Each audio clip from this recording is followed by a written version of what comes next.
وعلى من لا نبي بعده وعلى آله وصحبه وواله إلى قيام الساعة. سبحانك لا علم لنا إلا ما علمتنا إنك أنت العليم الحكيم. اللهم يا معلم إبراهيم علمنا ويا مفهم سليمان فهمنا. اللهم أرنا الحق حقا وارزقنا اتباعه وأرنا الباطل باطلا وارزقنا اجتنابه.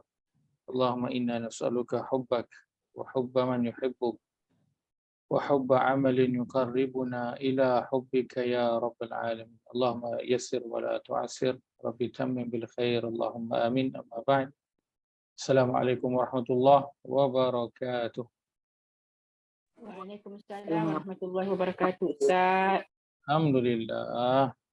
Minta maaf pertamanya, terpaksa kita tukar pula malam ini dan ke malam yang lain. Saya minta maaf jika ada mengganggu plan, siapa yang dah ada plan tu. Saya minta maaf mengganggu. Alhamdulillah, kita bertemu sekali lagi pada malam ini nak menyambung perbincangan kita dalam ayat suruhan dan larangan. Dan kita berhenti pada minggu lepas pada ayat yang ke-152. Kita nak baca kembali tentang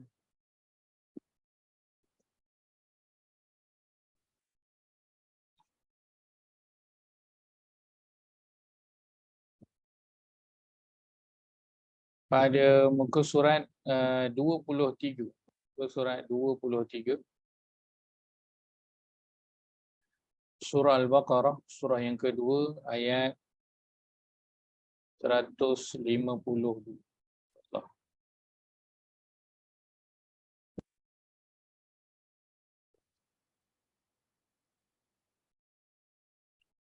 Allah berfirman, A'udzu billahi minasyaitonir rajim. Fazkuruni azkurkum washkuru li wala takfurun. Terjemahan, oleh itu ingatlah kamu kepadaku dengan mematuhi hukum dan undang-undangku, supaya aku membalas kamu dengan kebaikan, dan bersyukurlah kamu kepadaku dan janganlah kamu kufur akan nikmatku.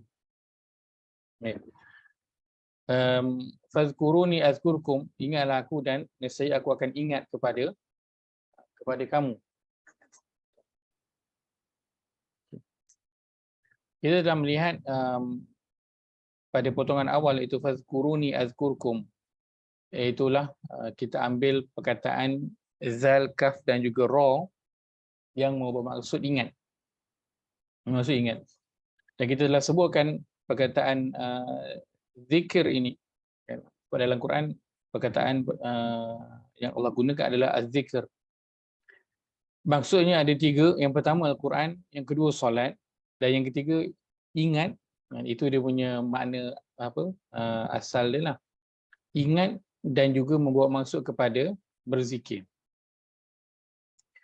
Kita dah sebutkan juga pada sesi yang lepas bahawa di antara dalam tiga perkara yang di atas itu, Quran, solat dan juga zikir, yang syaitan fokus adalah pada dua perkara, iaitulah kepada Al-Quran dan juga solat. Syaitan fokus kepada dua perkara ini, Al-Quran dan juga solat. Dia fokus untuk apa? Fokus untuk mengganggu manusia. Dan kerana jika pada bahagian Al-Quran itu telah terganggu, maka pada bahagian lain juga akan terganggu. Sebab itu dia punya pokok lah, kan. Pokoknya itu pada bahagian Al-Quran. Dan bila seorang itu telah lupa kepada Al-Quran, maka dia akan membawa kepada banyak kesan-kesan yang lain. Kesan-kesan besar yang lain. Apakah dia kesan-kesan yang lain? Bila seorang itu telah lupa kepada Al-Quran.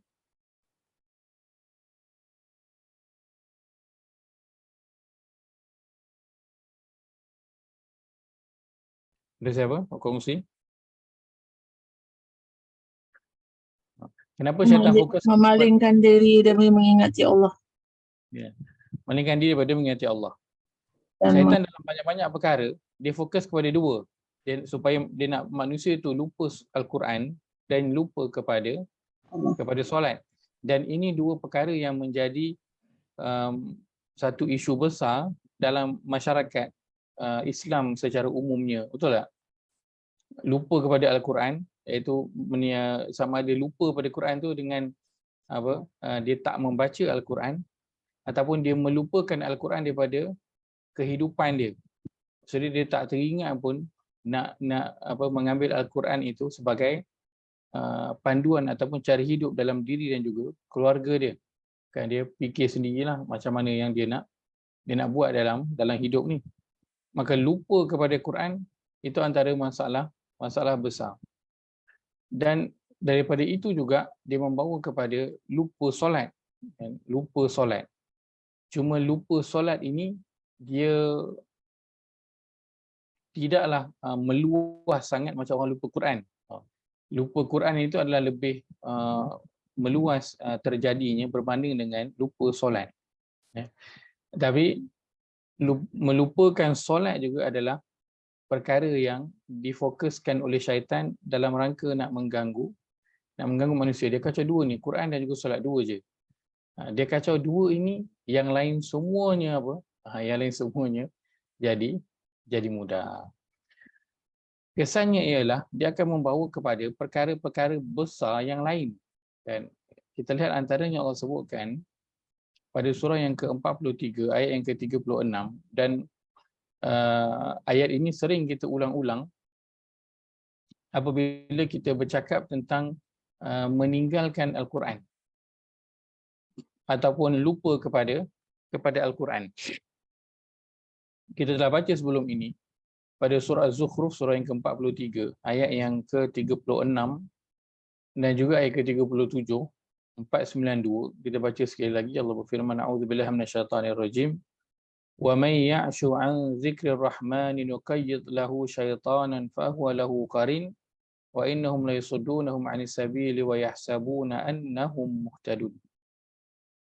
Terjemahan, dan sesiapa yang tidak mengendahkan pengajaran Al-Quran yang diturunkan oleh Allah yang Maha Pemurah, kami akan adakan baginya syaitan yang menghasut dan menyesatkannya, lalu menjadilah syaitan itu temannya yang tidak renggang daripadanya.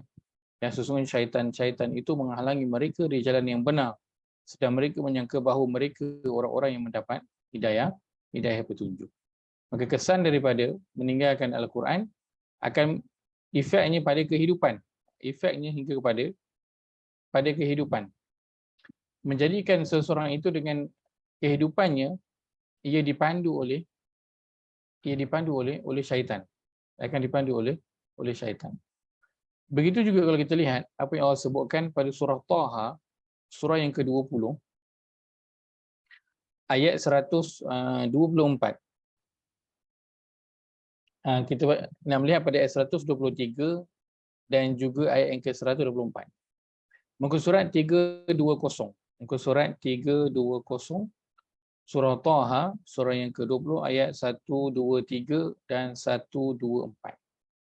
Allah berfirman, a'udzu billahi minasyaitonir rajim. Qala ihbita minha jami'a ba'dhukum li ba'dhin adu فَإِمَّا يَأْتِيَنَّكُمْ مِنِّي هُدًى فَمَنِ اتَّبَعَ هُدَايَ فَلَا يَضِلُّ وَلَا يَشْقَى وَمَنْ أَعْرَضَ عَنْ ذِكْرِي فَإِنَّ لَهُ مَعِيشَةً ضَنكًا وَنَحْشُرُهُ يَوْمَ الْقِيَامَةِ أَعْمَى.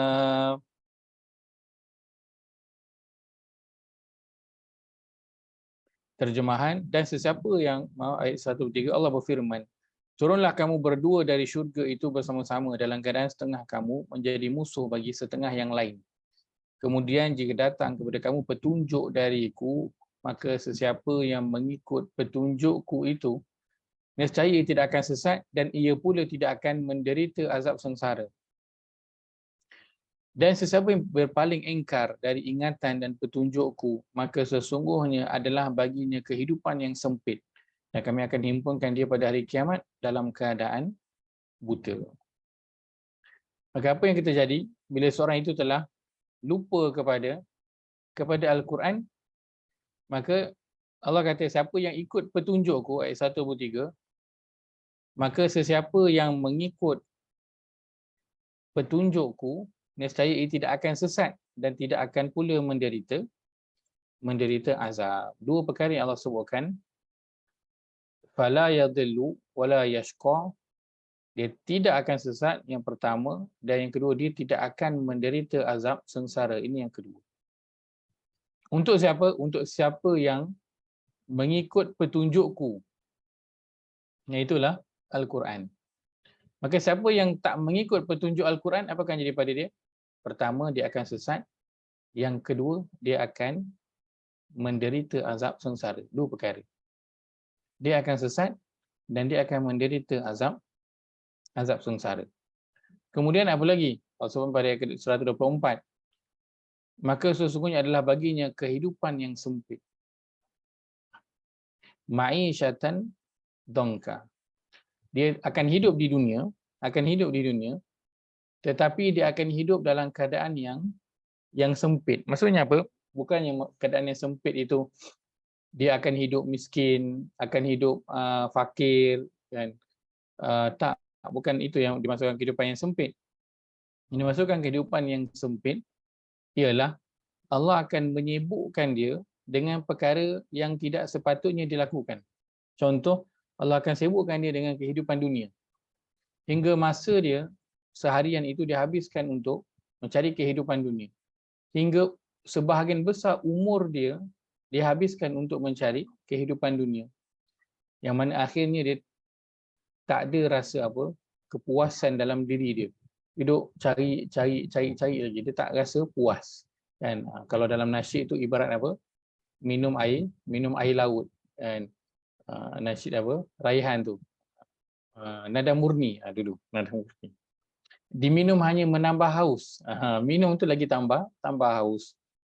Maka Allah akan bagi dia kehidupan yang sempit dalam erti kata, dia tak akan merasa puas dengan apa yang dia ada.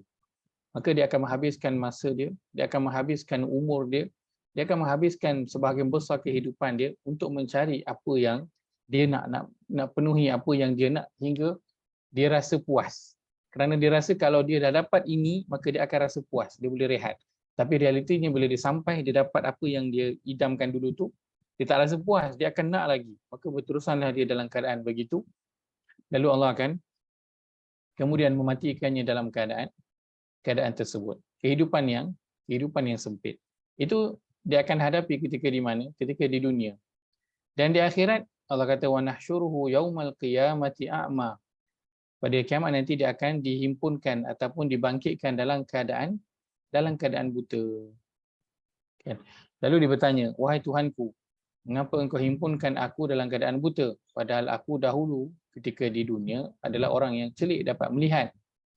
Maka Allah kata, qala rabbi qala kadzalika atatka ayatuna fanasitaha wa kadzalikal yauma tunsa. Allah berfirman, demikianlah keadaannya. Telah datang dahulu ketika di dunia ayat-ayat keterangan kami. Ayat-ayat Allah telah datang kepada dia. Ayat-ayat Al-Quran ataupun ayat-ayat kauniyah, apa yang terjadi dalam kehidupan dia. Lalu engkau melupakan serta meninggalkan, dan demikianlah engkau pada hari ini dilupakan serta ditinggalkan. Sampai ayat Al-Quran kepada dia, sampai nasihat dan teguran kepada dia, apa dia buat? Fanasitaha, dia melupakan. Maksudnya dia bukan lupa, dia buat tak tahu. Kan? Dia buat tak indah. Kita kalau satu perkara tu ataupun benda tu kita tak berapa nak beri perhatian, maka selalunya kita akan lupa perkara itu. Kan? Tapi kalau perkara itu penting, kita akan beri perhatian dan selalunya susah untuk kita lupa.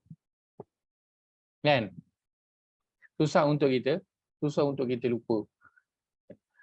Maka ketika di dunia mereka ini telah syaitan telah berusaha untuk melupakan mereka daripada Al-Quran, daripada ayat-ayat Allah. Maka nanti di akhirat kesannya ialah mereka akan dilupakan oleh Allah.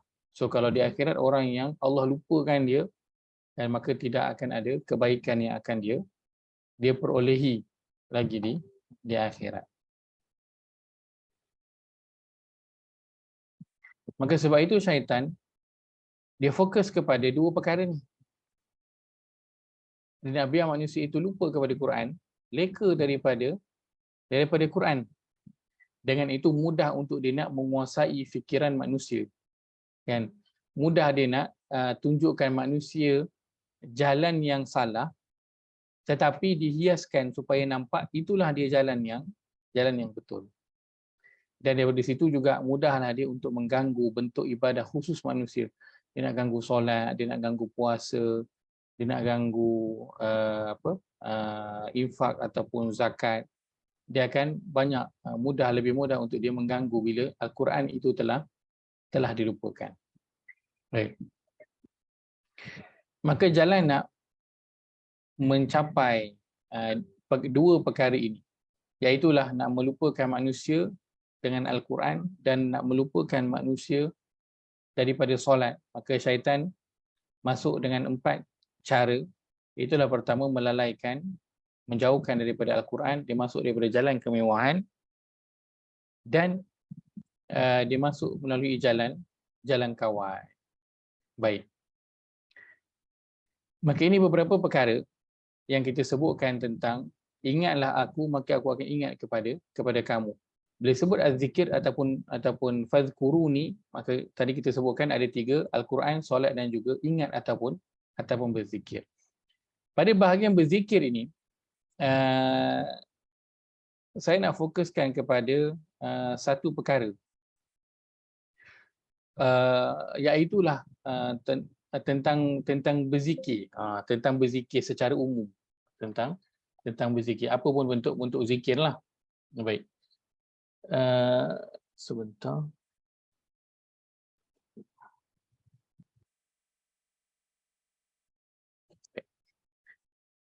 Setakat ini, adakah clear tentang Al-Quran dan juga solat? Clear setakat ini? Okey. Saya tengok semua okey. Okey naik. Kalau semua senyap tu tanda okey lah tu. Okey, baik. Alhamdulillah. Okay. Baik, saya nak fokus sikit pada malam ini tentang zikir. Tentang berzikir. Sebab Allah sebutkan dalam ayat ini, fazkuruni, maka ingatlah aku ataupun berzikirlah kepada aku. Maka salah satu maksudnya adalah berzikir. Okay. Saya petik sedikit perkataan yang ditulis oleh Dr. Zulkifli Al-Bakri. Disebutkan Syekh Abdul Rahman As-Sa'di, ini kita nak cerita tentang zikir. Setelah kita cerita tentang Al-Quran, tentang solat, kita nak cerita sikit tentang zikir. Syekh Abdul Rahman As-Sa'di, ini adalah antara penulis kitab tafsir yang contemporary lah. Siapa pernah dengar kitab tafsir As-Sa'di? Ada pernah dengar? Tafsir As-Sa'di, ini antara kitab yang menjadi rujukan yang terkini lah. Namanya tafsir As-Sa'di. Syekh Abdul Rahman As-Sa'di mendefinisikan zikir dengan menyatakan bahawa zikir secara umum adalah meliputi segala perkara yang mendekatkan seseorang hamba kepada Allah Azza wa Jalla. Dari segi akidah, pemikiran, amalan hati, amalan badan, atau pujian ke atas Allah, atau mempelajari ilmu yang berfaedah, mengajarkannya atau seumpama dengannya. Baik. Zikir secara umumnya makna zikir, secara umum Syekh Sa'di kata, ia adalah segala perkara yang mendekatkan seorang hamba itu kepada Allah. Segala perkara yang mendekatkan seorang itu kepada Allah. Secara umumnya. Ya, sama ada dari segi akidah. Maksud dari segi akidah itulah dengan dia mengabdikan diri hanya kepada Allah. Bila dia nak melakukan korban dan nak menyembelih binatang, maka dilakukan itu hanya kerana Allah, bukan kerana yang lain. Maka itu bentuk apa? Nak mendekatkan diri kepada Allah. pemikiran, amalan hati dan juga amalan badan. Atau pujian ke atas Allah, maksudnya dia puji Allah dengan lafaz alhamdulillah dan subhanallah, Allahu akbar. Itu semua bentuk yang kita sebut sebagai zikir. Dia masuk secara umum. Atau mempelajari ilmu yang berfaedah, mengajarkannya. Ini juga termasuk dalam apa? Dalam bentuk zikir. Sebab itu kita pernah dengar orang sebut kan halaqah zikir. Pernah dengar tak? Ataupun majlis zikir. Majlis zikir ataupun halaqah zikir. Yang dimasukkan dengan majlis zikir ataupun halaqah zikir itu juga adalah apa? Satu kumpulan orang yang berkumpul untuk belajar. Dan maka itu termasuk dalam bahagian zikir. Walaupun mungkin dalam kelas tu dia macam ni lah. Maksudnya siapa yang belajar, maksudnya pelajar tu dia senyap je. Dia tak cakap apa pun, dia senyap je kan. Yang bercakap adalah guru dia sahaja. Akan tetapi setiap orang yang ada di situ dikira sebagai sedang buat apa? Zikir. Sedang berzikir.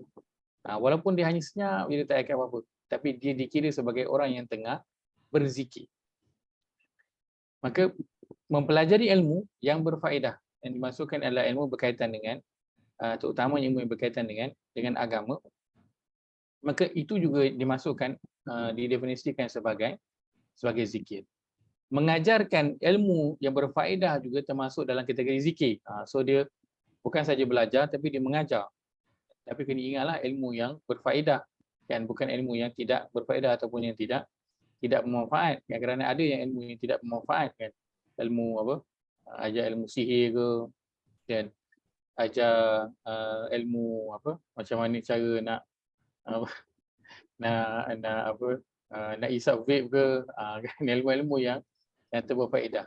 Dia belajar ataupun dia mengajar ataupun seumpama dengan itu makna umum untuk zikir.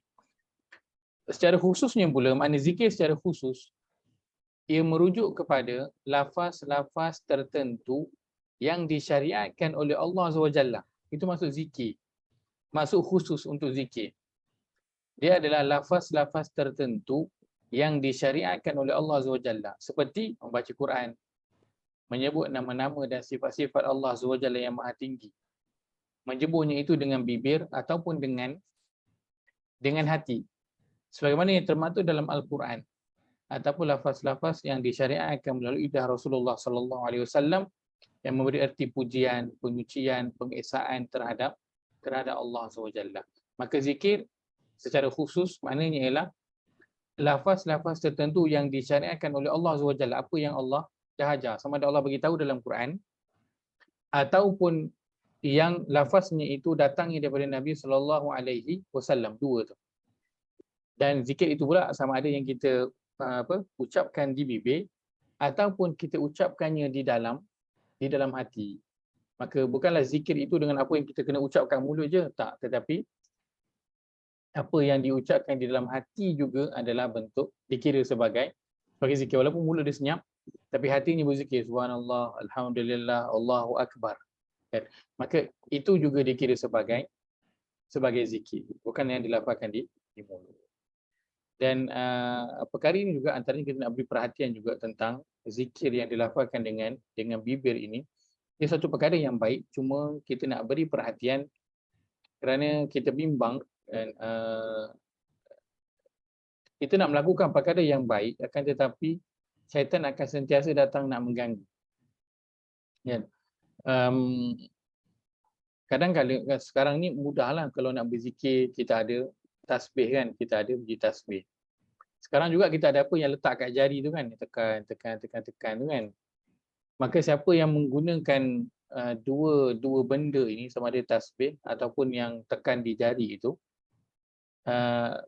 maka dia perlu lebih berjaga-jaga. Kenapa? Kerana syaitan akan masuk kepada jalan itu. Sebab apa? Sebab ia adalah benda yang orang boleh nampak. So kalau kita pegang tasbih kan, orang boleh nampak kita tengah duk berzikir kat situ lah kan. Kalau kita menggunakan yang tekan kat jari tu pun sama, orang boleh tengok.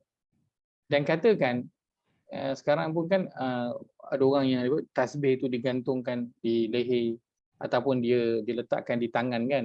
Nampak macam gelang tu diletakkan, dililit di tangan. Ataupun yang orang pakai dekat jari yang tekan-tekan tu. Katakan tasbih dan juga zikir elektronik tu, kita panggil zikir elektronik. Ada dengan kita. Dan waktu tu dan kita bukannya tengah berzikir lah, kita memang dah mungkin dah biasa pakai benda tu, kita pun pakai lah benda tu kan. Dibimbangi perkara itu akan mengganggu hati kita. Kerana bila orang tengok, orang akan cakap apa, ini rajin zikir ni, ini orang yang rajin berzikir. Saya tak katakan perkara itu salah, cuma saya nak nak memberi sedikit nasihat agar kita berjaga-jaga dengan perkara tersebut. Kerana ibadah itu dia adalah perkara yang confirm syaitan akan ganggulah kan. Dan dalam nak melakukan ibadah, yang terbaik adalah yang dilakukan secara sembunyi. Yang sebab itu kan hadis Nabi sebut apa? Kalau nak bersedekah itu, yang terbaik adalah apa?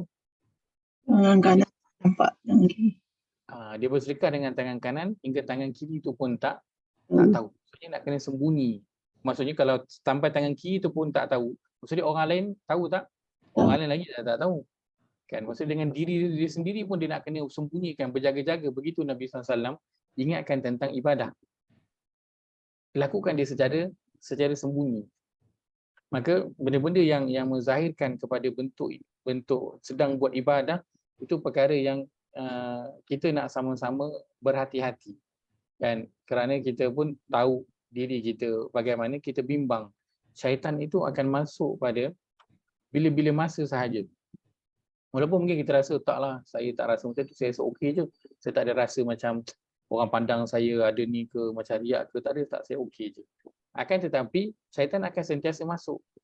Kan? Begitu yang telah terjadi kepada kisah yang kita semua pun tahu, seorang ahli ibadah dulu yang akhirnya dia berzina. Ingat tak?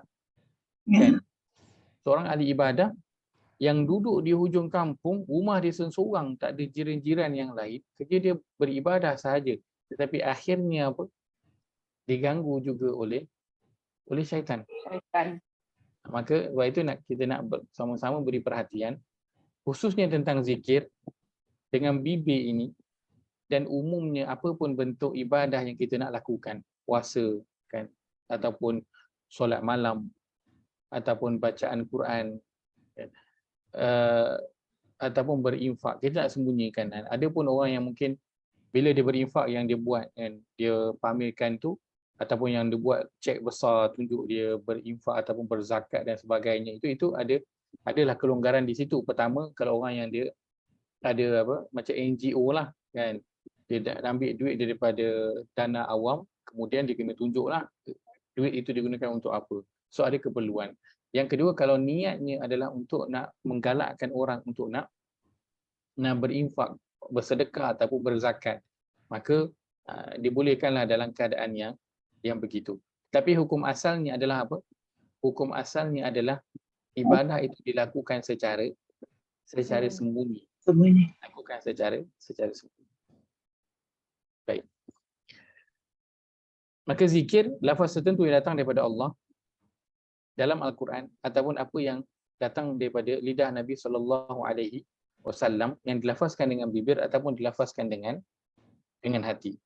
Dan kadang-kadang bibir itu boleh melafazkan zikir yang banyak, tetapi hati itu belum tentu sama-sama berzikir. Betul tak? Mulut boleh berzikir, tapi hati belum tentu lagi. Kan? So itu yang kita nak beri perhatian adalah apa? Adalah hati. Dalam nak melakukan ibadah. Prof. Nazila sebut kat group. Boleh kongsikan kat sini. Prof kongsikan dekat group. Ada hadis yang mengatakan supaya ada rahsia ibadah antara kita dengan Allah sahaja. Betul. Kan? Biar ya saya nak tanya ni, sebab zikir ni dia kerja lidah dan kerja hati kan. betul. Kalau kita nak berzikir tu, yang kata hari tu kan yang amalan soleh itu dia sepatutnya ikhlas dan bertepatan dengan Nabi kan. Betul. Dengan cara Nabi buatlah. So kalau Nabi berzikir, yang mana dia sebut dulu? Hati sebut dulu ke baru bibir ataupun bibir dulu baru hati? Okey, Nak baik. tahu. Soalan Lidah yang dulu. Lidah dulu ke ataupun hati? Ataupun hati dulu ataupun lidah? baik. Nabi SAW, kita akan lihat, saya bawakan terus hadis yang di bawah ini. Dan Aisyah radhiyallahu anha berkata, "Kana Rasulullah SAW yadhkurullaha ala kulli ahyani." Rasulullah SAW selalu berzikir mengingati Allah pada setiap ketika dan waktunya. Maka Aisyah kata Nabi selalu berzikir pada apa pun keadaan, apa pun situasi, kan? Akan tetapi kita lihat ada waktu yang Nabi SAW tengah berurusan, macam dia pula tengah berzikir kan. Sahabat datang bertanya, Nabi tengah melayan orang datang kan, meraihkan orang. Maka waktu tu bila yang berzikir, sebab tak nampak pun lah, dulu tak ada tasbih lah kan. Dulu tak ada biji tasbih tu. Mulut Nabi pun tak mengucapkan zikir. Maka dengan apa? Nabi SAW berzikir dengan hati. Nabi SAW berzikir dengan hati pada setiap keadaan. Dan pada keadaan yang tertentu, Nabi SAW akan berzikir dengan mulut. Berzikir dengan bibir. Dia akan lafazkan. Dua-dua sekali lah. Yang tu dua-dua sekali lah dia buat kan. Dua-dua sekali dia jalan. Tapi zikir dengan hati itu tak pernah berhenti. Walaupun mungkin zikir di bibir itu berhenti, tetapi zikir di hati itu tidak pernah berhenti. Dan berzikir dengan hati itu yang kita nak beri perhatian lebih sebenarnya, kerana bibir boleh melafazkan zikir berapa banyak apa yang dia nak zikir, tapi hati itu turut serta ataupun tidak, kan? Kalau kita lihat pada surah yang ke-18, surah Al-Kahfi ayat yang ke-28, pada muka surat 297, muka surat 297, surah Al-Kahfi surah 18 ayat yang ke-28, Allah berfirman, A'udzubillahi minasyaitonirrajim. Wasbir nafsaka ma'al ladzina yad'una rabbahum bil ghadati wal 'ashiyyi yuriduna wajha wa la ta'du 'ainaka 'anhum turidu zinatal hayatid dunya wa la tuti' man aghfalna qalbahu 'an dzikrina wattaba'a hawahu wa kana amruhu furuta. Terjemahan, dan jadikanlah dirimu sentiasa berdamping rapat dengan orang-orang yang beribadah kepada Tuhan mereka pada waktu pagi dan petang, yang mengharapkan keredaan Allah semata-mata. Dan janganlah engkau memalingkan pandanganmu daripada mereka hanya kerana engkau mahukan kesenangan hidup di dunia. Dan janganlah engkau mematuhi orang yang kami ketahui hatinya lalai daripada mengingati dan mematuhi pengajaran kami di dalam Al-Quran, serta ia menurut hawa nafsunya dan tingkah lakunya pula melampaui kebenaran. Allah kata, wala tuti' man aghfalna qalbahu. Dan janganlah engkau taat ataupun turuti orang yang lalai qalbahu, hatinya itu yang lalai daripada apa? Zikrina, daripada berzikir kepada Allah. Maka yang lalai itu adalah hati. Sebab itu kita nak beri perhatian kepada hati lebih daripada bibir. Kerana kadang mulut itu boleh melafazkan zikir yang sangat banyak, tapi di hati itu belum tentu lagi akan turut serta dengan zikir yang diucapkan di mulut. Itu Allah peringatkan pada surah Al-Kahfi tentang hati itu yang lalai daripada berzikir. Kan bukan Allah tak sebut tentang mulut yang lalai daripada berzikir, tak, tapi hati yang lalai daripada berzikir. Maka kalau hati yang lalai, kan, maka apa yang dilakukan secara zahir itu ada makna tak? Tak bermakna. Ada bermakna. Orang yang solat tetapi hatinya lalai, ada makna tak solat dia? Tak ada. Ada makna. Itu yang lupa rakaat, lupa dah baca Fatihah ke belum? Kan tadi tahiyat awal duduk ke tak duduk? Kan? Kenapa? Dia solat, pergerakan solat tu elok cantik je, ikut imam. Senang. Lagi senang kalau ikut imam lah. Senang tak payah fikir lah. ikut je imam. Tapi hati tu yang lalai. Sebab itu habis jadi solat kan, ada orang yang dapat 1/10, 2/10, ada dapat separuh, ada yang tak dapat apa-apa langsung pun daripada solat dia itu. Kenapa? Hati tu yang leka. Sedangkan solat tujuannya untuk apa? Wa aqimis solata li zikri, untuk ingat Allah. Kan, maka mulut boleh baca Fatihah. Mulut boleh baca berapa banyak muka surat apa yang dia nak baca dalam solat dia tu. Boleh baca segala subhan rabbil a'la, subhan rabbil azim. Mulut boleh ucapkan semua zikir dan bacaan dalam solat. Tetapi hati itu ada ataupun tidak ketika mana mulut mengucapkan semua perkara tersebut. Dan Nabi SAW baginda sentiasa berzikir kepada Allah pada setiap keadaan. Mulutnya itu tak nampak mengucapkan zikir, tapi hatinya itu sentiasa berzikir kepada Allah Azza wa Jalla.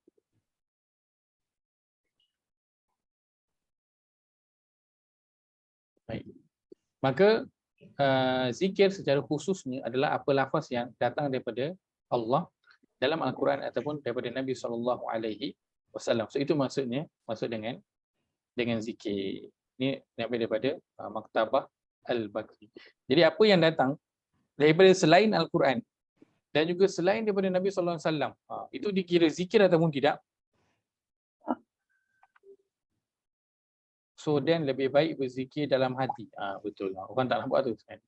Prof tulis dekat WhatsApp group. Sempat Ustaz tengok WhatsApp. Sebab bila masuk je notification tu keluar dekat saya punya bawah ni. Dia keluar tulisan tu sikit, bolehlah baca. Saya buka WhatsApp dekat laptop. So dia keluar notification kat bawah tu. Maka zikir yang bukan dari Al-Quran, bukan daripada Nabi SAW, bagaimana? Adakah dia dikira zikir ataupun tidak? Baik. Maka apa yang datang selain daripada Al-Quran dan juga selain daripada hadis Nabi SAW, itu juga boleh dikira sebagai zikir. Boleh dikira sebagai zikir. Akan tetapi kalau kita letakkan turutannya, zikir yang first class, rankingnya, zikir yang first class adalah yang datang daripada mana? Al-Quran. Al-Quran.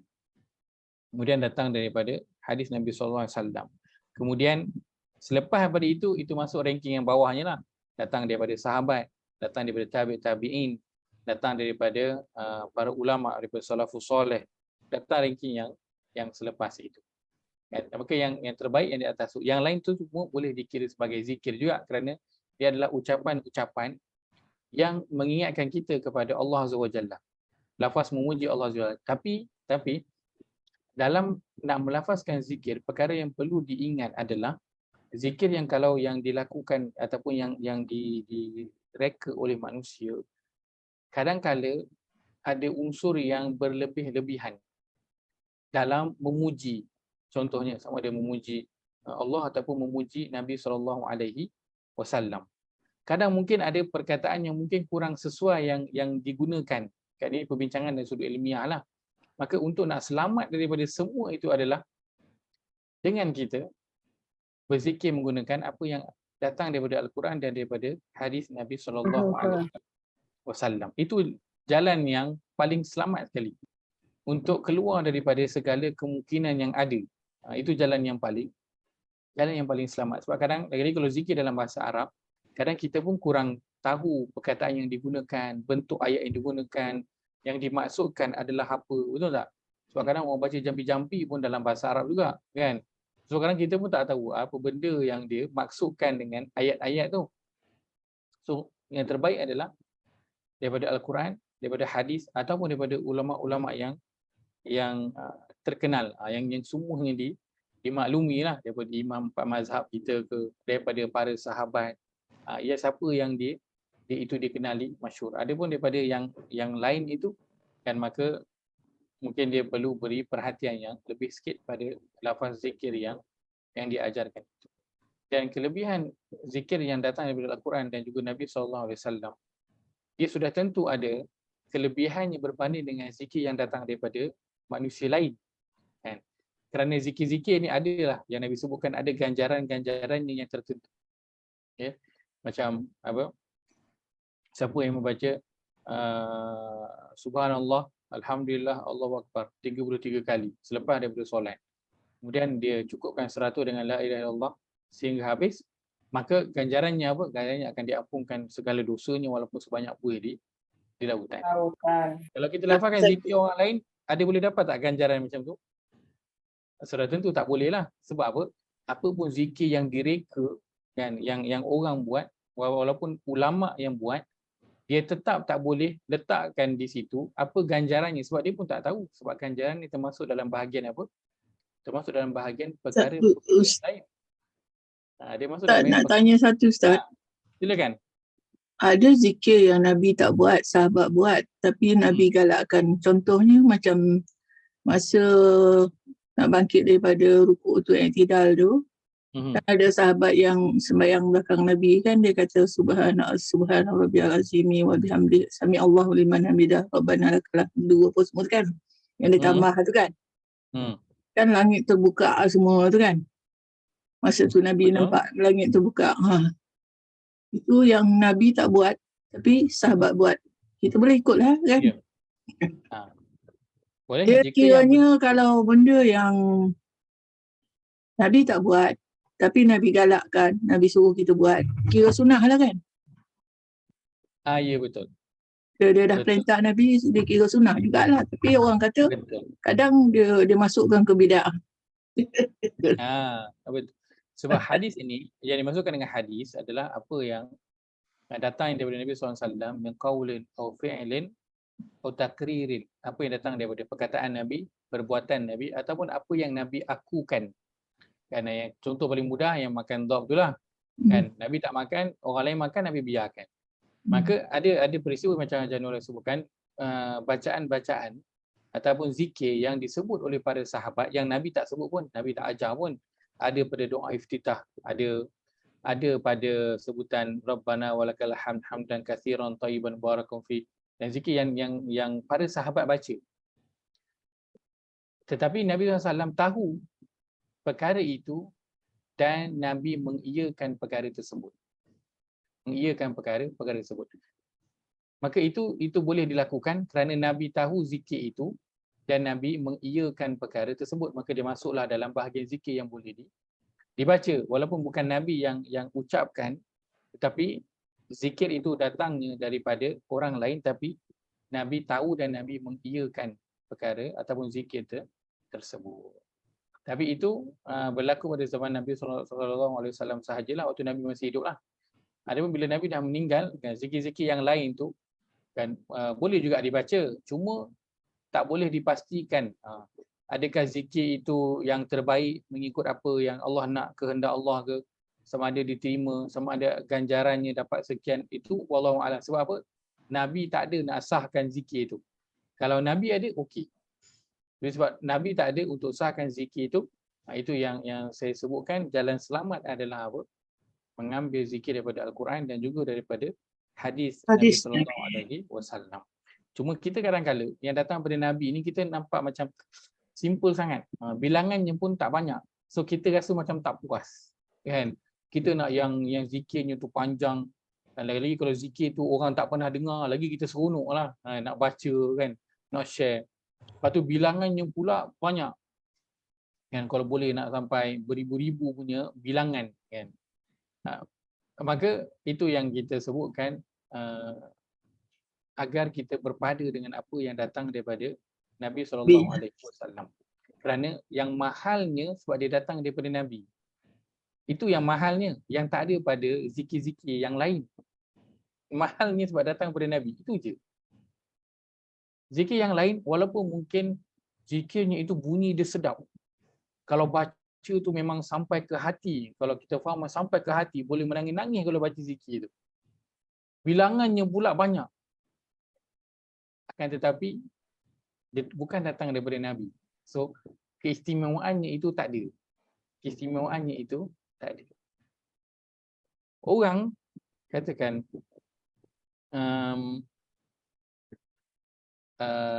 apa tu? Lem Sheng. Lem Sheng pula dia tiba. Ustaz macam mana zikir pergi ke Lem Sheng pula? Lem Sheng yang dimasak oleh Chef Amar kan.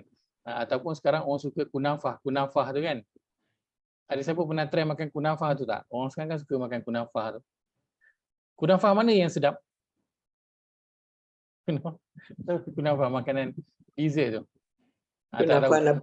Kenapa Nablusia Ustaz? Kunafah. Tak apalah, lem cheng Chef Amar. Semua orang tahu lem cheng Chef Amar kan. Lem cheng Chef Amar, orang tahu tu sedap. Kedai lain ada tak jual lem cheng? Ada juga. Tapi kalau kita beli lem cheng pada kedai lain, kita cakap ini lem cheng, tapi pada kedai sekian-sekian. Orang berselera tak berbanding dengan kalau dia tahu lem cheng ini daripada Chef Amar. Bezanya kat mana? Lem cheng dia sama, tapi bezanya kat mana? Bezanya pada tukang masak. Datang daripada mana? Benda dia mungkin sama, tapi bezanya nasi lemak banyak je jual kat KL ni. Tapi kita ada nasi lemak yang kita suka dan semua orang tu. Walaupun orang lain jual juga nasi lemak. Tapi kita suka nasi lemak yang orang tu jual. Mak Sebab Tanglin. dia yang masak. Dia yang masak. Tanglin. Sebab orang tu yang masak. Kan?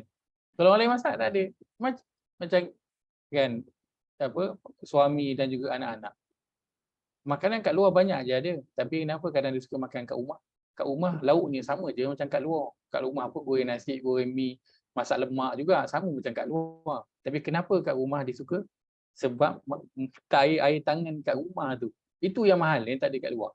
Dari segi masakan sama. Zikir boleh je datang daripada sesiapa. Tapi yang mahal tu apa?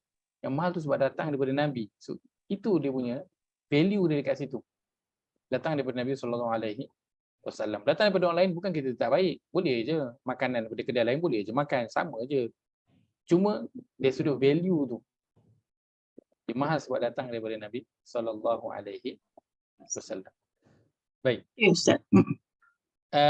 Allah sebutkan dalam Al-Quran, ya ayyuhallazina amanu uzkurullaha dzikran katsira. Wahai orang beriman, ingatlah serta sebutlah nama Allah dengan ingatan serta sebutan yang sebanyak-banyak. Ingatan dan sebutan. Dalam Al-Quran, bila Allah sebut tentang suruh berzikir, Allah akan gandingkan dengan satu perkataan yang lain di belakang. Kita lihat pada surah yang ke-33 ayat ke-35.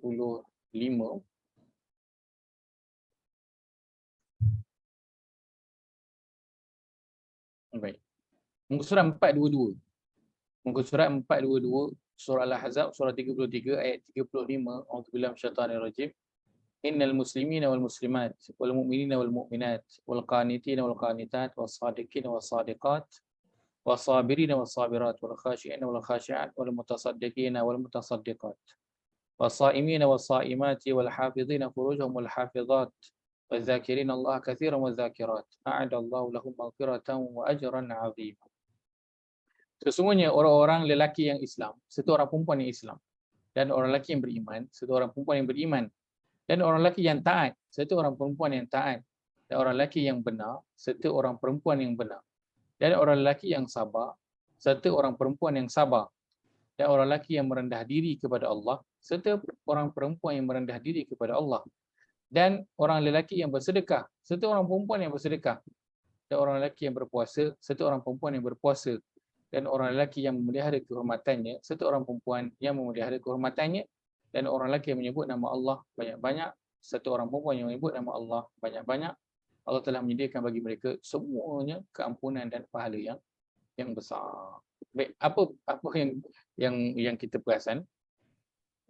Allah sebut banyak golongan yang Allah akan berikan kepada mereka keampunan dan juga ganjaran yang besar, itulah syurga. Allah sebut tentang orang yang di Islam, orang yang beriman, orang yang ditaat, orang yang benar, orang yang bersedekah, orang yang sabar, orang yang berpuasa. Allah sebut semua amalan-amalan yang orang buat. Tetapi pada wazakirina, apa yang Allah sebut? Orang-orang yang berzikir kepada Allah, dan Allah tambah apa kat belakang? Menyediakan yang untuk keampunan. Tuhan menyediakan untuknya keampunan. Keampunan dan pahala yang besar. Ni yang mahal ni kat sini. Allah sebut wazakirin Allah kasiran. Ini je yang sebut ada kasiran. Banyak. Allah tak sebut dan orang-orang yang bersedekah dengan banyak, dan orang yang berpuasa dengan banyak. Allah tak sebut. Tapi bila sampai kepada zikir dan orang yang berzikir kepada Allah kasiran dengan sebanyak-banyaknya. Khas Allah sebut untuk yang apa? Berzikir je Allah sebut, zikir yang banyak. Yang lain itu Allah tak sebut. Tak ada Kenapa kasih. dia sebut yang banyak-banyak tu Ustaz? Baik. Maka itu yang nanti bawa kepada conclusion kita apa yang perlu kita lakukan. Allah sebut fazkuruni azkurkum. Ingatlah kepada aku akan ingat kepada kamu. Allah suruh kita ingat, Allah suruh kita berzikir. Dan nak berzikir kepada Allah itu perlu dilakukan dengan sebanyak-banyaknya. Banyak-banyaknya. Kenapa kena lakukan dengan sebanyak-banyaknya? Kerana cabaran yang dihadapi juga adalah sebanyak-banyaknya. Sebanyak-banyaknya. Baik. Orang yang dia nak bersedekah. Adakah setiap orang dia mampu nak bersedekah? Tak. Tak. Ada orang yang dia tak mampu nak bersedekah pun. Bahkan dia yang menerima sedekah. Berpuasa. Adakah setiap orang mampu nak berpuasa? Tak, semua orang mampu nak puasa. Kan? Puasa sunat tak mampu. Tetapi berzikir. Ada tak modal yang mahal yang perlu dikeluarkan? Tidak. Tak ada. Orang yang dia uzur, dia sakit tua sebab tak boleh puasa, dia larat tak kalau nak suruh dia berzikir? Darat. Boleh. Tetap akan larat nak buat. Hati dia boleh buat. Hati boleh buat. Maka ini bentuk ibadah yang boleh dilakukan oleh setiap Muslim tanpa perlu mengeluarkan modal. Tapi Kerana yang ni, setiap orang kan Allah berikan kita modal yang berbeza. Ada orang yang Allah bagi modal hartanya banyak. Ada orang yang Allah berikan modal tenaganya banyak. Ada orang yang Allah berikan modal kesungguhan dia banyak. So, setiap orang berbeza modalnya yang Allah bagi. Akan tapi berzikir kepada Allah, itu semua modal yang Allah berikan kepada semua. Setiap orang kan dia ada mulut untuk dia berzikir, dia ada hati untuk dia berzikir. Allah tu maha adil. Allah Maha Adil. Walaupun orang tu mungkin dia, dia bisu, tapi boleh tak dia nak berzikir? Boleh. Tak boleh dia nak berzikir. Tapi berpuasa, nak berinfak, tak setiap orang boleh buat. Nak berkata benar, boleh tak setiap orang buat? Tak setiap orang mampu nak buat. Berkata benar pada setiap masa, mampu tak? Tak mampu. Nak bersabar pada setiap keadaan, mampu tak? Tak semua orang mampu. Ya. Akan tapi berzikir, dia adalah tak perlukan kepada modal dan perkara yang paling mudah untuk nak buat. Perkara mudah, nak bersabar, bukan senang nak sabar. Nak berkata benar, bukan senang nak berkata benar. Akan tapi berzikir kepada Allah, dia perkara yang paling mudah untuk dilakukan. Maka Allah nak suruh fokus kat situ. Buat banyak-banyak. Muslim ni ada orang yang tak boleh Muslim sepenuhnya ke? Ya, Puasa. Muslim dan mukmin ni dia orang tak boleh buat sepenuhnya kan? Betul. Ada yang Muslim kan, tapi dia tak boleh jalankan pun tanggungjawab Muslim dia. Ada yang mukmin tapi mungkin tak boleh jalankan, dia ada naik turun dia. Kan? Sebab itu dalam hadis ada kisah sebab kan. dia sebut dia yang taat tu kita tahulah ada yang taat ada yang tak taat kan. Betul. Dan nak taat senang ke susah? Susah. Tu semua yang atas tu semua yang susah-susah. Dia perlu kepada apa? Kesungguhan nak buat. Perlu kepada keazaman yang tinggi nak buat. Tapi berzikir, kalau tengah sambil malam-malam duduk tengok TV pun boleh buat. Tengah main handphone pun boleh buat. Dia tak perlukan kepada nak kena ambil wuduk, nak kena pakai baju cantik, nak kena duduk bentang sejadah, duduk berzikir. Tak, dia tak perlu. Bila-bila masa, tengah jogging boleh, tengah masak boleh. Dia tak mengganggu pun aktiviti. Apa-apa yang kita nak buat. Kan? Sebab itu dalam hadis ada sekumpulan orang di Madinah itu mengadu kepada Nabi sallallahu alaihi wasallam. Dia kata dia orang ni orang miskin, orang fakir. Dia kata kami ni wahai Rasulullah, kan kita pun pernah dengar tentang hadis ini. Mereka dengki. Mereka dengki. Dengan orang yang bersedekah. Ini dengki melihat kepada orang yang boleh bersedekah.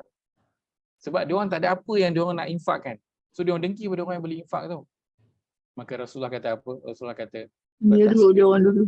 Dan bertahmid dan bertakbir. Maka itu akan boleh menyamai bahkan lebih daripada apa yang didapati oleh orang yang berinfak. Maka mereka pun perbanyakkan apa? Berzikir, kerana itu modal yang Allah berikan kepada setiap orang fakir pun boleh melakukan perkara tersebut. Tapi bila orang kaya tu dengar apa yang Nabi sebut kepada orang yang fakir ni, dia buat apa? Dia pun sama juga, banyak berzikir juga. So orang fakir tu jadi tak puas hati. Dia dah infak banyak, zikir pula banyak. Maka Allah kata wazakirinallaha katsiran. Allah sebutkan zikir, dan zikir itu banyak. Ayat tadi pun yang kita bacakan tadi. Orang miskin perintah Allah masuk kepada syurga orang dulu beriman. kan? Ya saya? Orang miskin masuk syurga dulu tak? Ya betul lah. Tapi orang miskin akan masuk syurga dulu lah. Masuk syurga. So itu arahan di sini Allah kata, wahai orang beriman, berzikirlah. Ingat dan sebut. Berzikir. Dengan apa? Dengan sebanyak-banyak. Kerana ini bentuk ibadah yang paling mudah. Allah paksa suruh buat banyak. Supaya apa? Supaya banyaklah pahalanya. Kenapa? Mudahlah nanti. Beratlah timbangan itu nanti untuk nak masuk syurga. Maka Allah galakkan untuk buat banyak. Dalam Quran, Allah banyak tak suruh wa aqimus solah. Banyak Allah suruh solat, suruh puasa, suruh bersedekah. Tapi perkataan kathiran, banyak-banyak tu Allah hanya letak pada zikir je. Dia kan betapa mudahnya nak memperoleh ganjaran. Mudahnya nak menambah beratnya timbangan di mizan. Mudah. Hanya dengan berzikir kepada Allah dengan sebanyak-banyaknya. Bagaimana kalau kita baca Quran tu, banyak-banyak baca Quran tu? Zikir ke Baik. tidak? Membaca Al-Quran itu tadi yang sebutkan di atas. Zikir itu besar. Zikir itu Zikir menunjuk besar. ulama-ulama tertentu yang disyariatkan oleh Allah seperti membaca Al-Quran. So baca Quran masuk dalam zikir. So membaca Al-Quran adalah zikir yang pertama sekali yang terbaik. Kan Allah sebutkan pada ayat pertama surah 38, surah Sad wal Quran idz zikr. Sad, demi Al-Quran yang penuh dengan zikir. Penuh dengan peringatan dan penuh dengan zikir. Maka membaca Al-Quran tu, itu dah termasuk sebahagian daripada zikir. Maka kalau orang tu dia rajin baca Quran, dia banyak baca Quran, maka dia adalah orang yang sedang wazakirinallaha katsiran. Dia adalah orang yang sedang berzikir kepada Allah dengan sebanyak-banyaknya, walaupun tak ada pun biji tasbih yang dia bilang. Dia hanya membaca. Walaupun dia tak faham, silakan. Ustaz. Walaupun dia tak faham sangat. Walaupun dia tak faham sangat. Silakan je. Sama soalan tu Ustaz. Haji Norah tanya dah tadi tu. Walaupun dia tak faham. Okey. Walaupun dia tak faham. Walaupun tak faham. Boleh. Satu huruf 10 ganjaran apa? Tapi kalau kita dah tahu yang kita tak cukup dengan hanya membaca, kena faham, maka kita kena usahalah untuk fahamlah. So barulah boleh Allah bagi ganjaran yang lebih besar. Begitu juga dengan zikir yang biasa yang kita lafazkan, subhanallah, alhamdulillah, Allahu akbar. Dia juga kena fahamlah zikir-zikir tu. Kan? Kena fahamlah. Kenapa kena faham? Sebab bila faham barulah akan mudah untuk apa? Hati itu hadir sekali. Mudah untuk hati itu hadir. Sebab bila kita ucap satu yang tak faham, satu yang susah sikit hati itu nak hadir tu kan. So hati itu mudah untuk hadir sekali dengan zikir itu. Dia akan zikir itu mudah untuk connect direct kepada Allah. Ya betul. Akan apa? Dia orang kata macam terasa dia punya, orang kata kemanisan dia tu lah, bila kita faham tu kan, dia terus kepada Allah lah kan. Terus rasa dekat. Betul. Feel dia, connection dia rasa lain macam bila kita faham. Sebab itu yang nak diberi perhatian adalah zikir pada hati. Zikir pada bibir ramai orang boleh buat. Tapi zikir dengan hati itu yang payah sikit nak buat. Baik, Datin Ani raise hand. Silakan, ada soalan ke? Tekan button. Ustaz. Silakan. Ustaz. Kita ni kan bekas guru lah kan.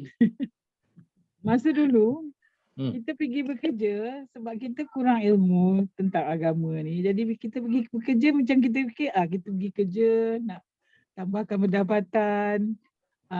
Jadi kita tak ada pun ingat yang kita pergi kerja tu kerana Allah kan. Jadi kan macam sia-sia lah agaknya apa yang kita duk buat selama ni. Sebab dah bertahun-tahun jadi guru sampai 33 tahun. Ya. Dah terlintas di hati kerana Allah ya. Terlintas di hati nak makan gaji, nak support family. Itu adalah kan. Biasalah kan. Biasa. Ya. Mudah-mudahan Allah berilah Terima. kita ganjaran kan. Mungkin walaupun kita tak ada niat kan begitu, tapi mungkin bila kita mengajar itu, ilmu itu orang dapat, orang mendapat manfaat daripada itu, dia pun guna ilmu tu walaupun bukan ilmu agama lah. Dia gunakan ilmu tu untuk dia bekerja, dia mencari pendapatan. Maka daripada situ juga mudah Allah berikan kita ganjaran pahala jugalah. Lain daripada itu wallahu alam. Saya tak boleh nak menghukum tentang perkara itu, akan tapi kita boleh berdoa agar Allah terima apa yang telah kita lakukan dulu tu, dan kita yakin Allah tu dia tak akan ikut dengan dia punya pahala itulah. Allah akan cari korek kan bila dekat akhirat bila ditimbangkan, bila amal yang baik itu ringan kan Allah perintahkan kepada malaikat dicari lagi apa yang dia buat. Solat sunat ada tak? Puasa sunat ada tak? Zikir ada tak? Allah suruh korek, cari. Apa yang ada. Suruh nak bagi timbangan baik tu berat. Maka mudah-mudahan nanti Allah akan korek semualah apa yang kebaikan yang kita buat, walaupun mungkin waktu tu kita tak tahu, kita terlupa. Kan lagi-lagi kalau perkara waktu tu kita buat kita tak tahu. Lagilah Allah akan mengampunkan insya-Allah, kerana memang untuk perkara yang kita tak tahu, jahil itu, kita tak sedar kan, maka itu semua masuk dalam perkara yang diampunkan oleh Allah SWT. Mudah-mudahan Allah kurniakan kita ganjaran atas apa yang telah kita lakukan dahulu insya-Allah.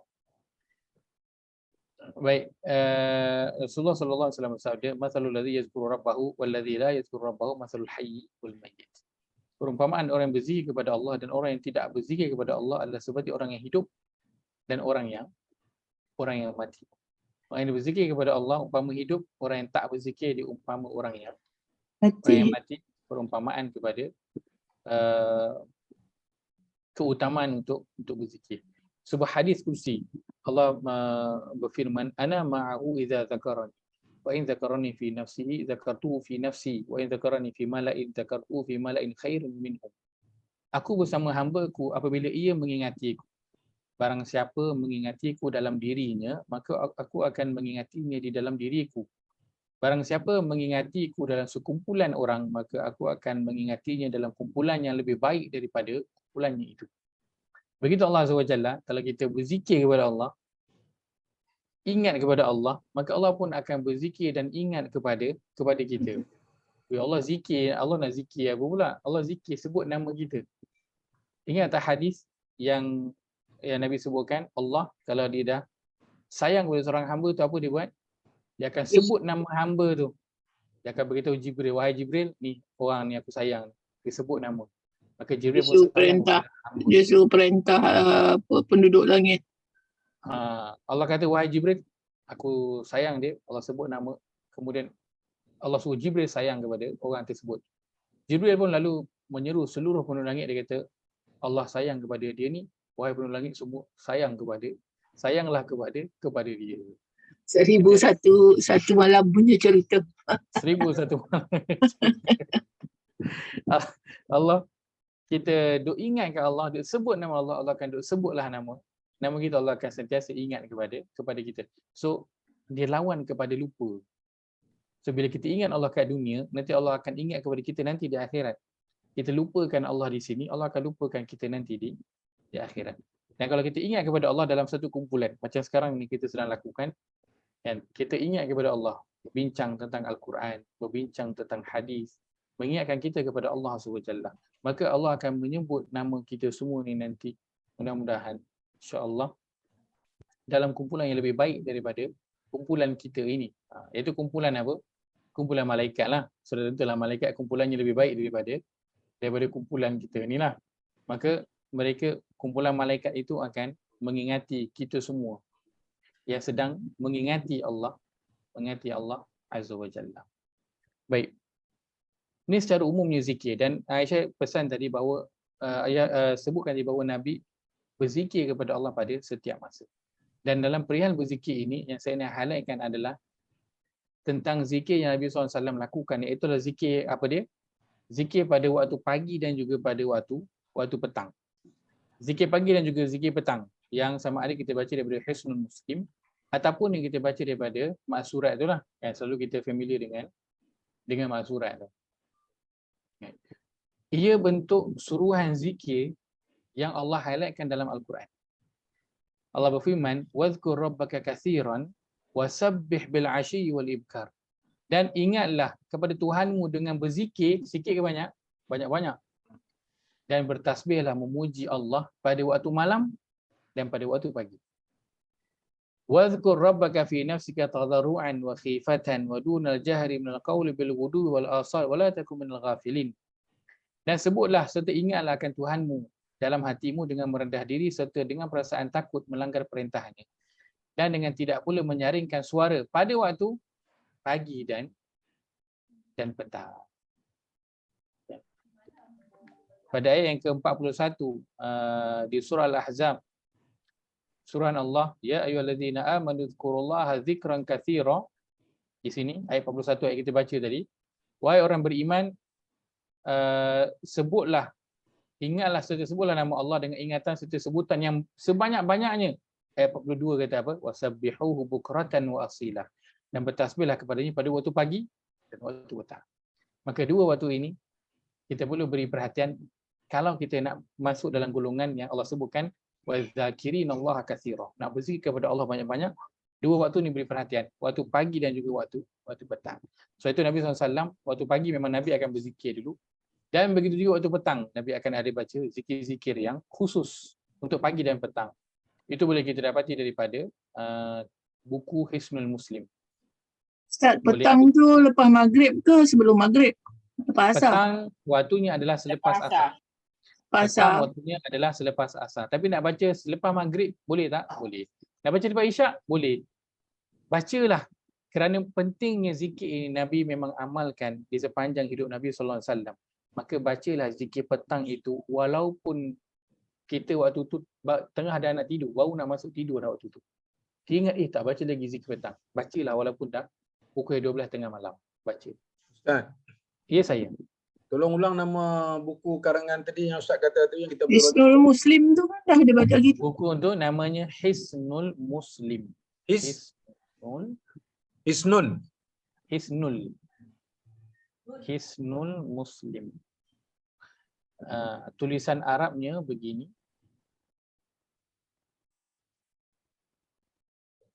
Hisnu al-Muslim. Hisnul Muslim. Boleh type di Play Store, siapa ada Android ataupun di App Store di iPhone, boleh type je Hisnul Muslim. Akan keluarlah banyak apps. Boleh pilih di situ. Boleh pilih di. Kita dah order dulu dengan Ustaz dulu. Ada dah kan? Dah ada. Ada bentuk banyak. Ada bentuk macam ni. Wirid Rasulullah SAW pagi dan petang. Ada beberapa buku orang dah buat. Apps pun dah ada. Dah senang dah sekarang ni. So tak payah buku. Dah ada dalam apps. Set je alarm. Waktu petang lepas asar baca. Ataupun lepas maghrib, lepas subuh. Dah habis sikit solat subuh tu boleh baca. Dan Nabi baca setiap pagi sebelum, sementara nak tunggu waktu duha, itu yang Nabi baca duduk di tempat solat dia. Nabi akan baca zikir doa waktu pagi itu dulu. Zikir pagi petang. Prof ada sendkan dia punya PDF je. Pun nanti boleh saya sharekan PDF-nya sekali lagi. Sebab ini adalah yang Allah sebutkan dalam Al-Quran. Zikir waktu pagi dan juga petang. Maka orang yang dia nak berzikir banyak, maka dua waktu ini beri perhatian sangat-sangat.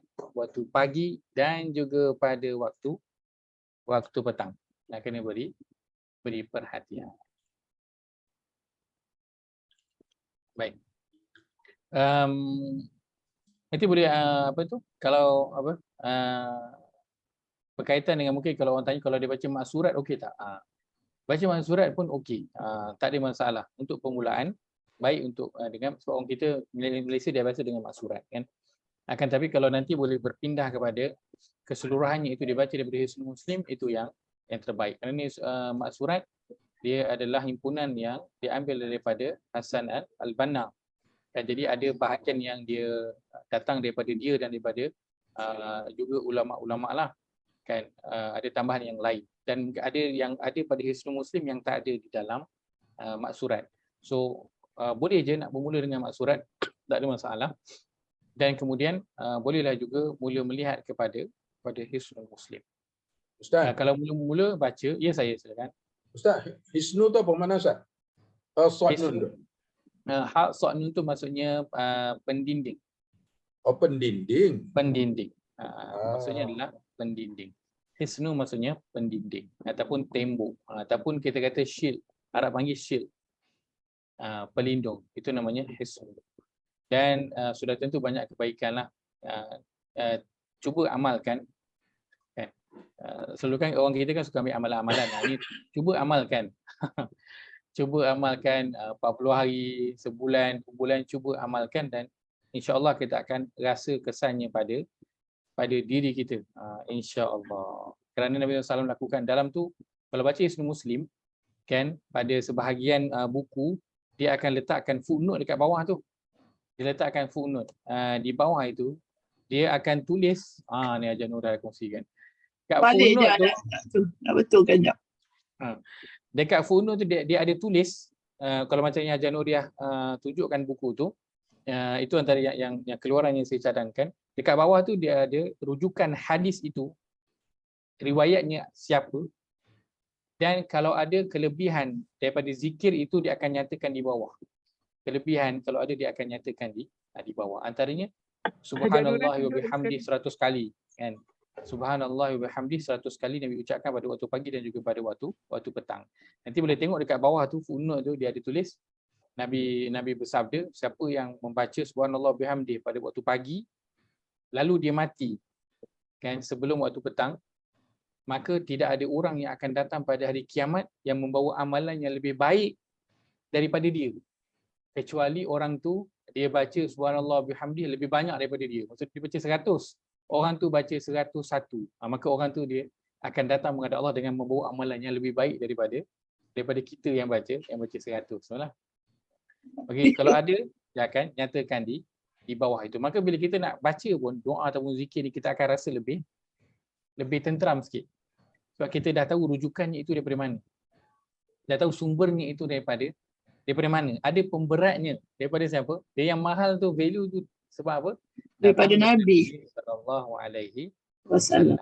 So kemujarabannya itu ada sebab datangnya daripada Nabi sallallahu alaihi wasallam, dan saya sendiri personally telah experience keajaiban itu dan juga ada orang yang berkongsi kan, antaranya orang yang dia memang mengamalkan doa pagi dan petang. Dia kerja kampung. Satu hari tu dia menyabit rumput dan sabit itu tercabut kena dekat dia punya badan. Sabit memang tajam kan, orang kalau menyabit kan hayun, kena kat dia punya badan. Dan dia kata badan dia tu baju je yang koyak. Badan dia tak ada apa-apa. Baju je koyak, badan dia tak ada apa-apa. Maka dia rasa kan, bila dia tengok keadaan itu dia teringat, dia duduk mengamalkan doa pagi dan petang. Sebab dalam doa pagi petang tu ada antaranya apa? Bismillahirrahmanirrahim la yadurru kan. Berlindung kepada Allah daripada sebarang mudarat.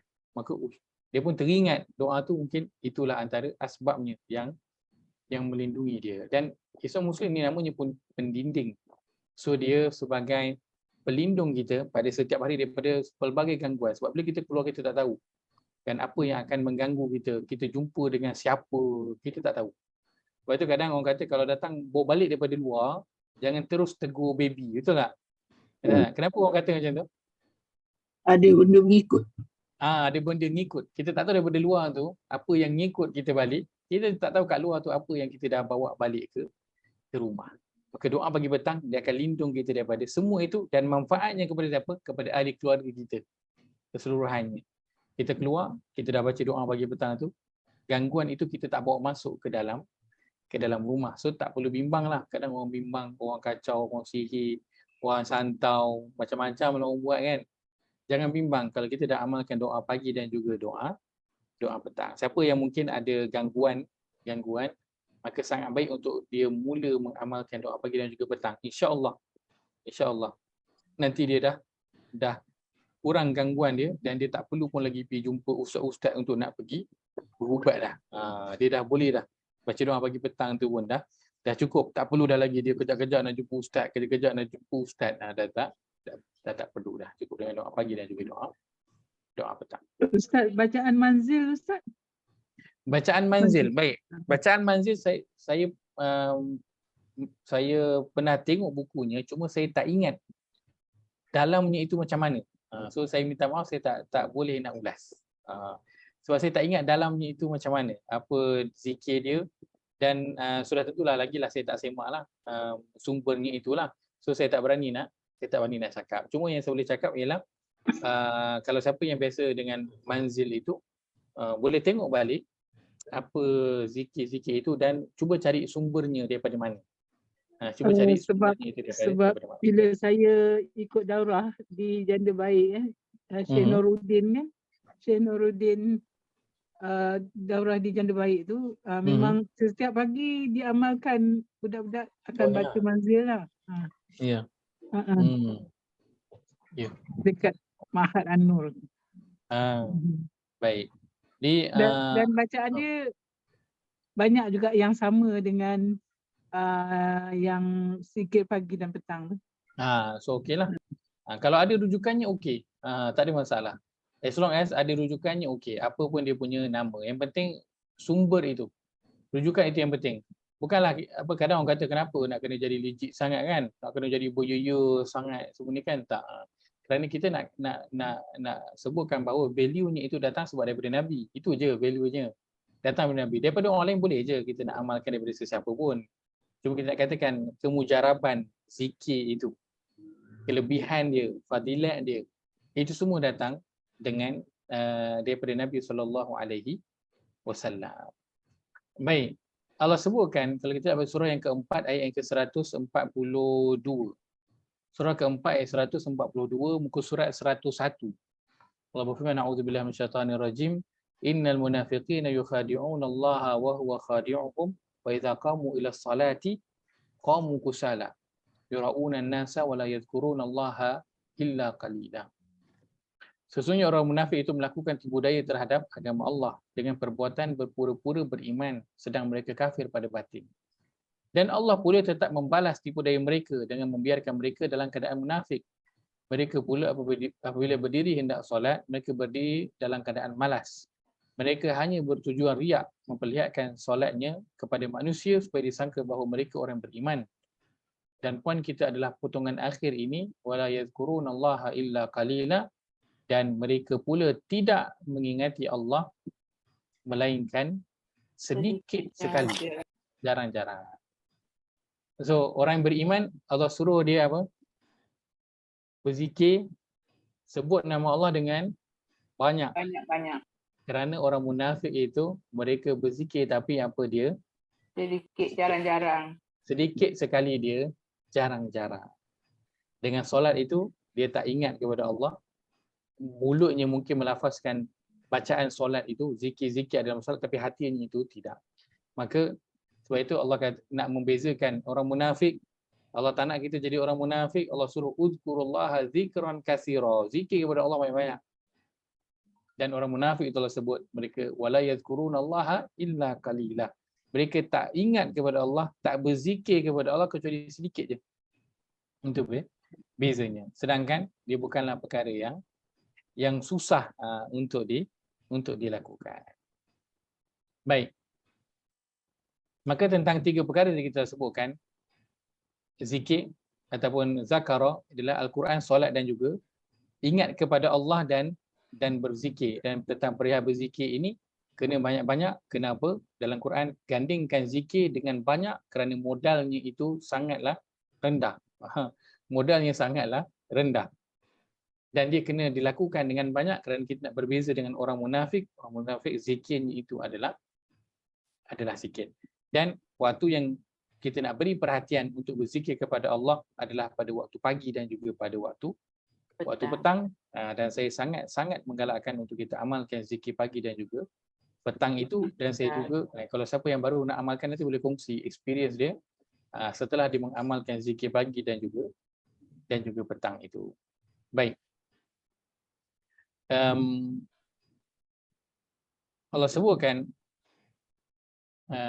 sebagai penutup perbincangan kita untuk ayat ini, kita nak lihat pada surah yang ke-72 ayat yang ke-16. Surah 72 ayat ke-16 pada muka surat 573.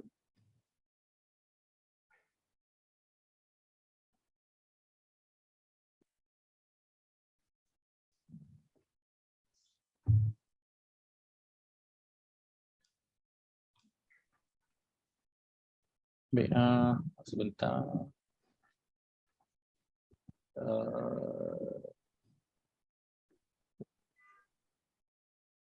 Kita lihat sebelum tu, Allahumma salli ala Muhammad, pada surah yang ke-79, minta maaf. Kita tengok surah yang ke-79, surah An-Nazi'at. Adakah bukan? Sebentar. Salah surah. Okey. Surah At-Takwir. Minta maaf. Surah At-Takwir, surah yang ke-81. Muka surat 586.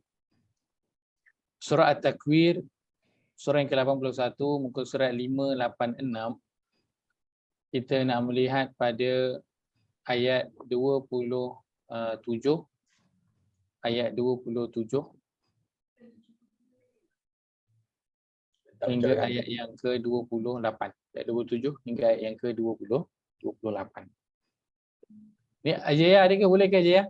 Boleh Ustaz. InsyaAllah. Baik. Ayat 27. Allah berfirman, A'udzubillahi minasyaitonirrajim. A'udzubillahi minasyaitonirrajim. In huwa illa dzikrun lil alamin. In huwa illa dzikrun lil alamin. Liman syaa'a minkum an yastaqim. Liman syaa'a minkum an yastaqim. Terjemahan. Al-Quran itu tidak lain hanyalah peringatan bagi seluruh penduduk alam, iaitu bagi sesiapa dari kamu yang mahu tetap teguh di atas jalan Islam yang betul. Baik. In huwa, tidaklah Al-Quran itu melainkan apa? Zikrun, terjemahannya peringatan. Dan dia juga adalah bentuk zikir. Bagi siapa? Sekalian alam. Kemudian Allah kata apa? Liman sya'a. Bagi siapa yang nak. Bagi siapa yang nak.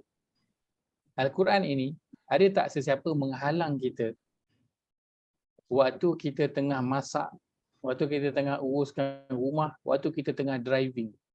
Ada siapa tak yang menghalang kita untuk dengar Quran? Tidak. Tak ada siapa yang halang kita. Okay. Waktu kita tengah duduk santai-santai kat rumah, tak ada siapa yang menghalang kita untuk nak dengar Quran. Tapi apa yang menghalang kita? Kita. Kemahuan. Kemahuan tu yang menghalang. Maksudnya dia tak ada rasa nak buat. Maka Allah kata Quran dia adalah peringatan. Dan dia adalah zikir untuk sekalian alam. Tetapi bagi siapa yang nak, maka siapa yang tak nak, maka dia akan rasakan susahnya lah nak buka Quran ni, nak baca Quran ni, kan? Nak dengar Quran, bukan nak baca, nak dengar Quran pun jadi susah. Maka Allah kata dia liman sya', siapa yang dia nak untuk tetap teguh berada yastaqim di atas jalan yang lurus. Maka orang yang dia meminta kepada Allah, ihdinas siratal mustaqim, ya Allah tunjukilah kami jalan yang lurus. Apa yang dia perlu beri perhatian? Zikir. Dia perlu beri perhatian kepada zikrun ini. Itulah kepada Al-Quran. Dia kena baca banyak-banyak. Dia kena ambil peringatan banyak-banyak. Kalau Allah kata, kalau dia nak jalan yang lurus itulah. Kalau dia nak menempuh jalan yang lurus itu. Tapi kalau dia tak nak menempuh jalan yang lurus itu, terpulanglah. Dia tak nak baca Quran pun ikutlah. Dia tak nak berzikir pun ikutlah, sukatilah. Bagi siapa yang tak nak. Tapi bagi siapa yang nak menempuh jalan yang lurus, Allah sebutkan ini jalan dia. Pertamanya dengan Al-Quran, dia membacanya, dia berzikir dengannya. Allah buat liman sya', bagi siapa yang dia nak. Dan berzikir ini, dia adalah, kalau kita sebutkan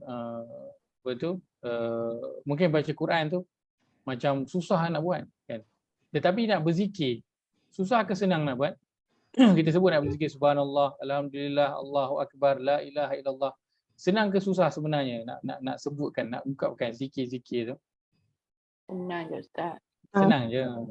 Kan? Senang je. Akan tetapi perkara yang senang itu ramai tak orang yang terleka daripada nak buat. Ya, betul. Saya pun Ramai. senang Ustaz. Ramai orang yang terleka daripada nak buat. Maka Allah sebutkan, kita lihat pada surah yang ke-74, surah Al-Mudaththir, ayat yang terakhir surah Mudaththir, muka surat 577. Muka surat 577. Surah Al-Mudaththir surah ke-74 ayat yang ke-56, Allah berfirman, A'udzubillahi minasyaitonir rajim. A'udzu billahi minasyaitonir rajim. Wa ma yadhkuruna illa an yasha Allah. Wa ma yazkuruna illa an yasha Allah. Huwa ahlul taqwa wa ahlul maghfirah. Wa ahlut taqwa wa ahlul maghfirah.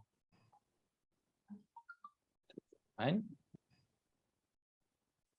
Dan dalam pada itu tiadalah mereka dapat beringat melainkan jika dikehendaki Allah. Dialah Tuhan yang berhak dipatuhi perintahnya, dan dialah jua yang berhak memberi keampunan kepada orang-orang yang beriman dan taat. Baik. Ayat sebelum tu Allah kata, faman syaa'a dzakara. Oleh itu sesiapa yang mahu, siapa yang dia nak beringat, dapatlah ia mengambil peringatan. Dzakara. Siapa yang dia nak ambil peringatan pada Quran, maka dia akan dapat. Siapa yang nak berzikir, maka dia akan dapat. Tapi Allah peringatkan juga dalam pada itu, jadilah mereka dapat beringat ataupun berzikir kecuali dengan kehendak Allah Azza wa Jalla. Sebab itu kita lihat perkara itu mudah untuk dilakukan, tetapi ia bergantung kepada apa? Bergantung kepada kehendak Allah Azza wa Jalla. Kalau Allah tak menghendaki kita untuk berzikir, maka masa kita yang lapang yang banyak itu pun kita tak akan ada masa dalam 24 jam itu untuk nak berzikir. 24 jam itu kalau Allah tak menghendaki kita, maka doa pagi dan petang yang makan masa 15 minit itu pun kita tak sempat nak buat. Kita akan rasa macam tak sempat lah nak baca. Sibuk sangat. 15 minit waktu pagi, 15 minit waktu petang. Kalau Allah tak menginginkan kita, kita tak akan mampu untuk nak melakukan.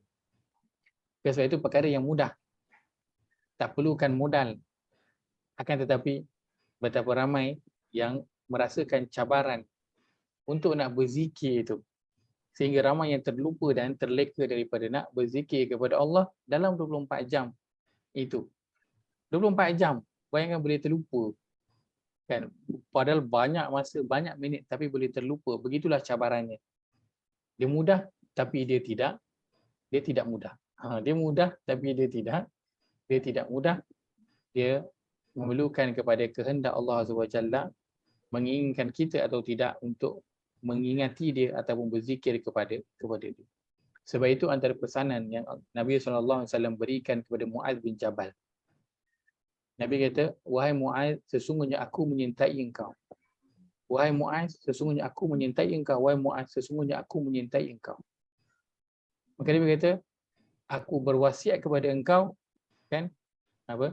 Perbanyakkan apa? Allahumma a'inni ala zikrika wa syukrika wa husni ibadati. Ya Allah, bantulah aku untuk ingat kepada engkau. Ya Allah, bantulah aku untuk berzikir kepada engkau. Nabi peringatkan kepada Muaz bin Jabal agar sentiasa doa dengan doa ini. Sentiasa doa dengan doa ini. Di setiap kali selepas daripada apa? Setiap kali selepas daripada solat.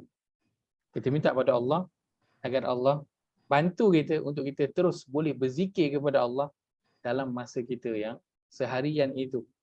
Yang banyaklah, kan, tak ada masalah pun sambil driving, kan, sambil kita buat kerja rumah, buat apa benda, untuk kita nak berzikir, tak ada masalah pun untuk melakukan perkara tersebut.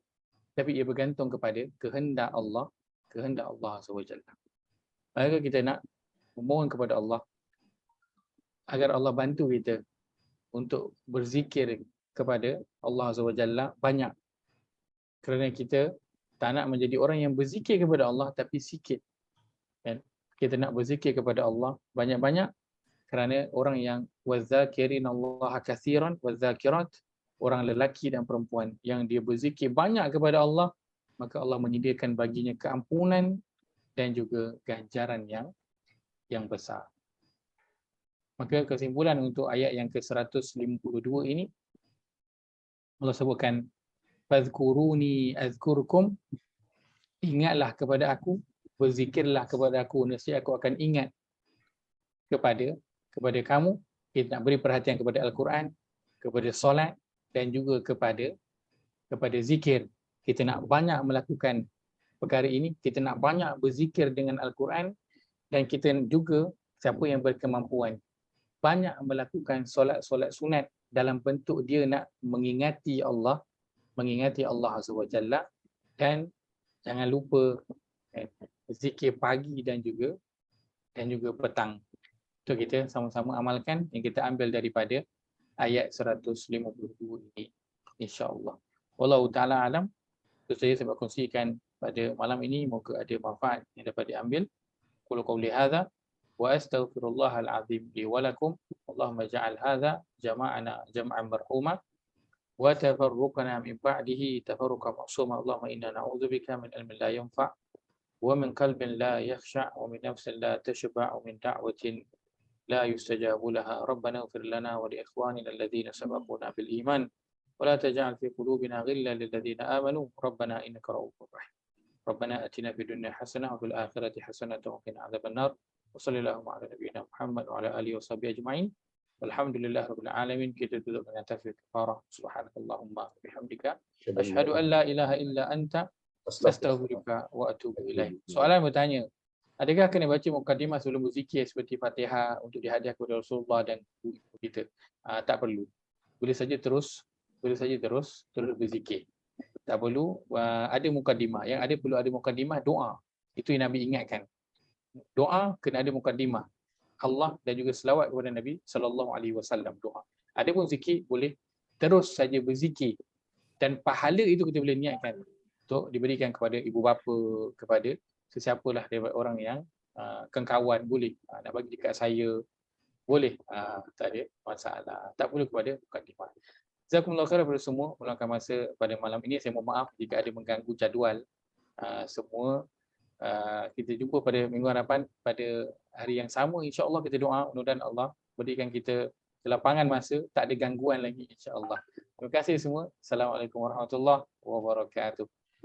Waalaikumsalam. Terima kasih Ustaz. Sama-sama. Waalaikumsalam warahmatullahi wabarakatuh. Terima kasih Ustaz. Ustaz. Sama. Terima kasih. Assalamualaikum.